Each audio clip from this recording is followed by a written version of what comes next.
For this lecture, we will tackle the vapor compression cycle. Liquid evaporating at a constant pressure provides a means for heat absorption at a constant temperature. Likewise, condensation of the vapor after compression at higher P provides heat rejection at T equal to K. And the liquid from the condenser is returned to its original state by expansion process. And the requirement is to use a working fluid or refrigerant with a low boiling point. There are two types of vapor compression cycle. We have the standard and the ordinary. First, let's discuss the standard vapor compression cycle. It is composed of two isentropic expansion and processes wherein yun ay expansion and compression, and we have two isobaric processes, heat absorption and heat rejection.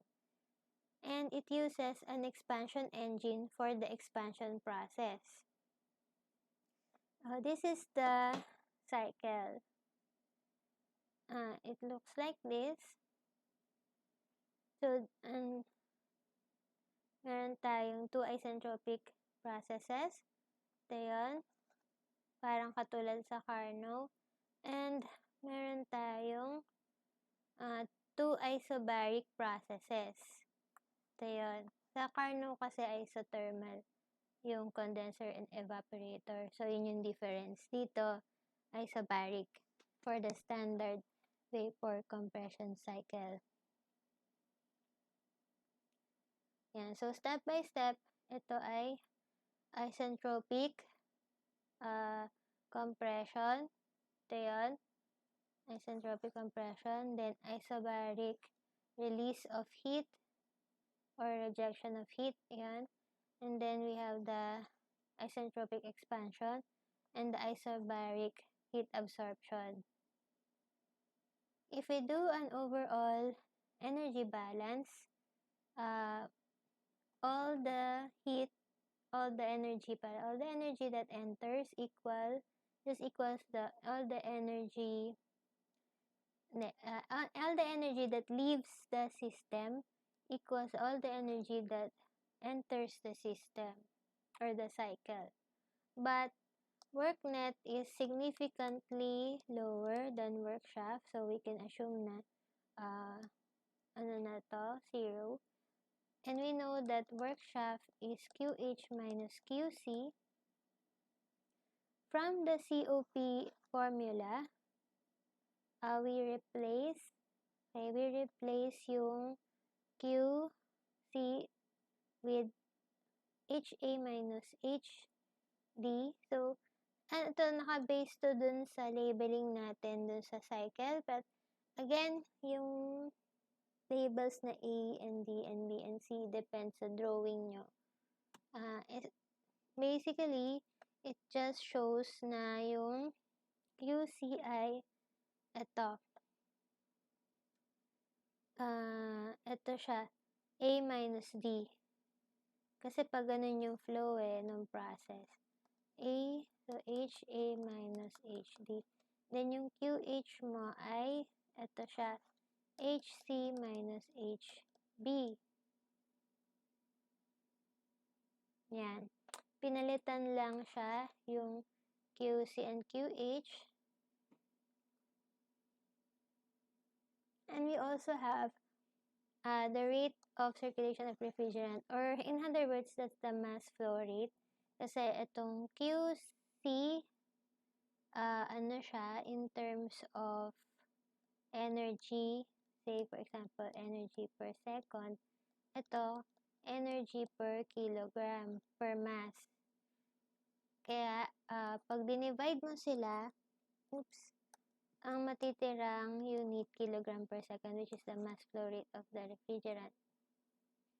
That's the standard vapor compression cycle.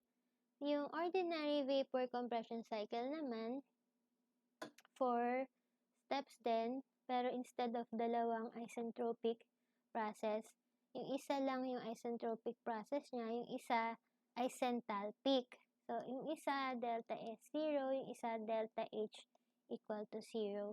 Then, meron din siyang dalawang isobaric process. So, instead of expansion valve, yung ginagamit niya sa expansion process, gumagamit siya ng throttle valve. And sa throttle valve, if you will remember, delta H is 0. Yan. Okay, so ito yung difference nila with the standard. Kasi sa standard vapor compression cycle, ito, hindi siya throttle valve. Ano siya, expander. Pero dito, throttle valve. So, dito, delta H is 0. Pero same sila in a way na yung compressor ay isentropic din, and yung condenser and yung evaporator ay isobaric din. And this is the TS diagram of the ordinary vapor compression cycle. If you will remember sa power plant, ang flow direction natin ay clockwise. Pero dito, ang direction sa TS diagram counterclockwise. Okay? TS diagram yan. Pag ganun na yung flow natin. Ito yung absorption ng heat from a low temperature reservoir. Dito yung compression. Again, slanting to the right tayo sa real process. Kasi para delta S is greater than 0. Pero sa isentropic, straight lang yan. And then, ito yung isobaric dumping of heat sa hot temperature reservoir. And then, for the ordinary vapor compression cycle, ito yung throttling process wherein delta H equal to 0 and it's inherently irreversible. Kita nyo, talagang slanting to the right siya. Irreversible talaga siya. Delta S is greater than 0 dyan. Kasi pa-slant siya na ganun. So, that's the ordinary vapor compression cycle. If we do an energy balance around the evaporator, ang difference nila sa standard vapor compression cycle, dito kasi dahil throttling process siya, ito, yung H mo dito equal lang sa H mo dito, kaya mawawala siya dun sa equation. Ito yun, mawawala. So, yung COP mo for ordinary vapor compression cycle, mas simple lang. Kasi yung COP mo sa standard vapor compression cycle, mas mahaba. Dito naman sa ordinary, since na wala yung na-cancel yung sa isentalpic na process, mas simple yung COP formula mo. Pero same sila ng equation for the mass flow rate of the refrigerant. Okay? Now, let's move on to different types of refrigerants. A good refrigerant would be non-toxic, non-flammable, not expensive, and not corrosive. And its vapor pressure should be greater than the atmospheric pressure to avoid leakage. Some examples, we have yung ammonia, we have CO2, at saka yung other hydrocarbons. And then, we have yung dati, mga luma, yung mga CFCs, pero binan na kasi yan, wala na yan. Toxic yan sa ating ozone layer. Hydrofluorocarbons can, on the other hand, hydrofluorocarbons can cause little or ozone depletion. Whereas itong halogenated chlorofluorocarbons would cause ozone depletion. So, pinalitan siya nitong hydrofluorocarbon or HFC. Wala siyang chlorine. That's why it can cause no ozone depletion. The most popular is tetrafluoroethane. And meron tayong tables ng properties ng tetrafluoroethane sa Ness. And meron din tayong pH diagram ng tetrafluoroethane sa Ness. We also have pentafluoroethane. Yan. Ito yung table ng properties ng tetrafluoroethane. Kung mapapansin nyo, para siyang yung steam table kasi meron siyang specific volume, may enthalpy, may entropy, then saturated kasi to kaya may partner yung T na P.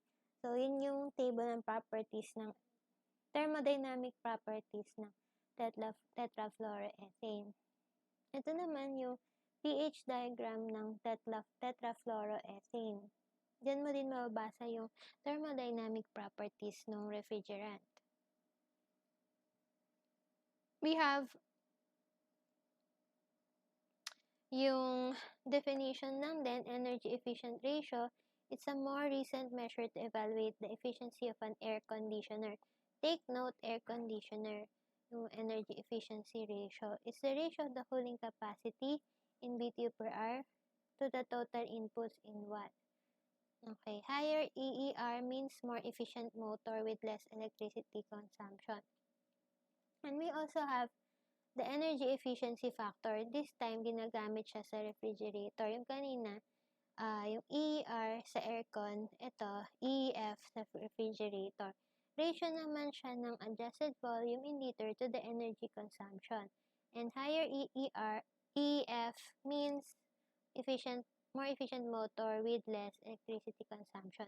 So, kung napadpad na kayo sa appliance store, siguro na-check nyo yung mga ganito, yung energy efficiency factor, yung naka-yellow tag sila. So, the higher, the better. Okay, yung example sa next video na.